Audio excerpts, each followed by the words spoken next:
Diagramme potentiel pH, les savoir-faire clés. Savoir-faire 4, discuter de la stabilité d'une espèce dans l'eau solvant. Dans cette vidéo, je vais vous montrer comment discuter de la stabilité d'une espèce, donc ici j'ai pris comme exemple le plomb solide, dans l'eau.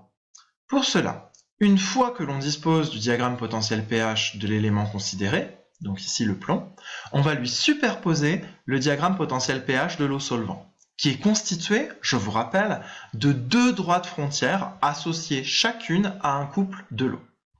On va analyser la superposition des deux diagrammes potentiels pH afin d'identifier si l'espèce étudiée et l'eau appartiennent à des domaines disjoints ou non. On va mener cette discussion selon le pH du milieu. Alors, je vous laisse mettre en œuvre cette méthodologie.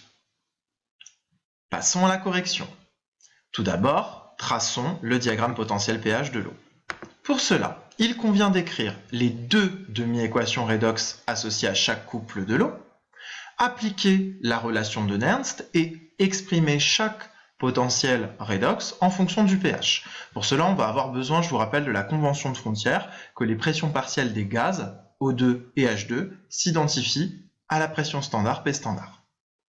Donc, on peut maintenant représenter chaque potentiel de couple redox en fonction du pH. Donc, on trace deux droites de pente moins 0,06 volts par unité de pH. On identifie le domaine d'existence de H2 gazeux, le domaine d'existence de H2O liquide et le domaine d'existence de O2 gazeux. On peut ici colorier le domaine d'existence de H2O liquide, c'est ce que j'ai fait en bleu. On va également identifier le domaine d'existence du plomb solide. Passons à l'analyse. On observe que pour un pH inférieur à 1,8, les domaines d'existence du plomb solide en rouge et de H2O liquide en bleu sont disjoints.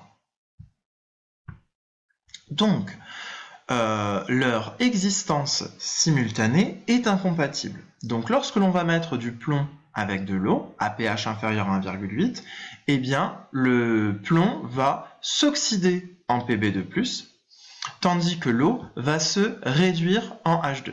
Et on constate quoi? On constate que les produits de la réaction, H2 et Pb2+, ont eux un domaine en commun du diagramme potentiel pH. Donc en termes de bilan, on va pouvoir écrire que le plomb plus 2H+, donne Pb2+, plus H2. Examinons maintenant ce qu'il se passe à pH supérieur à 1,8.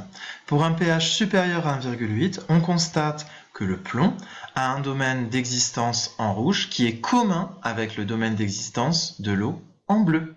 Donc, si leurs domaines d'existence sont communs, cela signifie que leur existence simultanée est compatible, donc que le plomb est stable dans l'eau solvant. Finalement, cette étude permet de dire que le plomb va s'oxyder en Pb2+, pour des milieux très acides avec un pH inférieur à 1,8. A l'inverse, quand le pH sera plus modéré, supérieur à 1,8, le plomb sera complètement stable dans l'eau et il ne s'oxydera pas.